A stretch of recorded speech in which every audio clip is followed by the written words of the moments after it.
Time for Media Watch. James Creedon joins us in the studio. Good to see you, James. Good evening, Mark. François Hollande, once upon a time, emphasised that his style was different to that of Nicolas Sarkozy.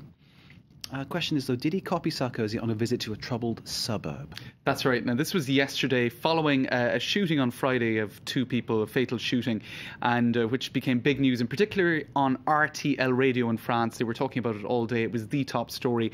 Now, what they're wondering here, you can see Sarkozy in 2005 speaking up to a woman on a balcony in a troubled suburb. Hollande doing something similar yesterday, responding to concerned residents about security in their neighbourhood. Now, a lot of people saying that the way that Hollande dealt with this security issue by responding to a neighbour who was shouting down from her balcony smacked of Sarkozy's communications style for a number of reasons, right? First of all, he arrived in the suburb just before the 8 p.m. news, so clearly there was a communications intention behind it. Sure. Also, was the Elysée kind of reacting to all of this the talk, especially on RTL Radio?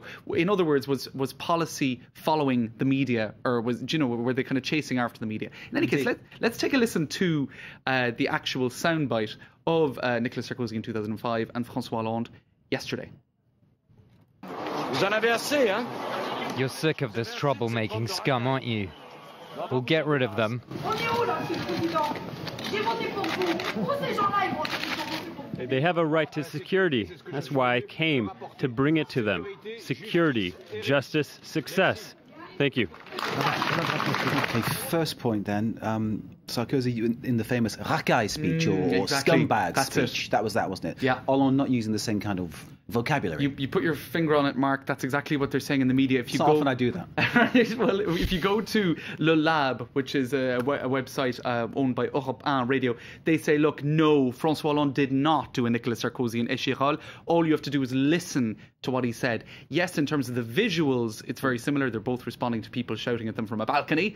But Sarkozy said, oh, scumbags, and I'm going to wash them out with Karcher. And Sarkozy at the time there was the interior minister too, was right. Not the president. So 2005. Another slight difference. That's right. But if you go to Rue 89 and Daniel Schneiderman, who is a media analyst, he says that this was total continuity in terms of, what would you say, the political agenda following the media or responding to the media. The media made a big story out of this. Hollande goes there with the Elysée team just before the 8 p.m. news, speaking to this woman shouting from a balcony. So in the form, if not in the actual content of what he said, very, very similar. I think Hollande adopted Sarkozy's dress sense, the dark suit, the dark tie, very sober, very businesslike. That might be the protocol, Mark. I think that's it as well. Who knows, eh? Who knows? Okay. Former Justice Minister Rachida Dati, one of the rising stars once upon a time of Sarkozy's administration, is in the news. This over the paternity of her 3-year-old child. Right. Now, you would think, isn't this a private issue? Why is this getting Especially in France. That's right. Why is this getting such exposure? Well, the thing is, she has, in fact, sought legal action to get this hotel tycoon here pictured. His name is Dominique Dessaigne, to acknowledge the paternity of her daughter. Now, when the media found out about it, as you would imagine, of course, they would, AFP, she spoke to AFP and she said, not at all. I'm not seeking him to acknowledge the paternity of her 3-year-old at all. So a kind of weird paradox there. But what's perhaps more interesting or disturbing about this story is if you go to Morocco, right, there is a judge, quite a junior judge, it must be said, a prosecuting judge, similar to the system in France, who has lodged a petition to have her arrested if and when she comes to Morocco, because Rachida Dati is Moroccan French, because she had a child out of wedlock.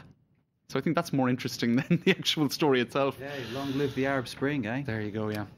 Okay. Slightly disturbing. Will we talk briefly about Dominique Strauss-Kahn, because this kind of links in, right? He was cleared of the rape charges in France. These are rape charges relating to an incident with an alleged prostitute. Well, she is a prostitute in a Washington hotel. Those charges have been dropped. Now, some people perhaps being a bit mean here and linking it to the Rachida Dati story, saying, phew, at least it wasn't me. This because she is now going after one other guy, right, over the paternity of her child. There was a lot of speculation 3 years ago over who the father of Rachida Dati's child was. There were some wild allegations flying out at the time. The Prime Minister of Spain had to deny that he was the father, actually, Jose Maria Aznar, wasn't it? Yeah. So there you go.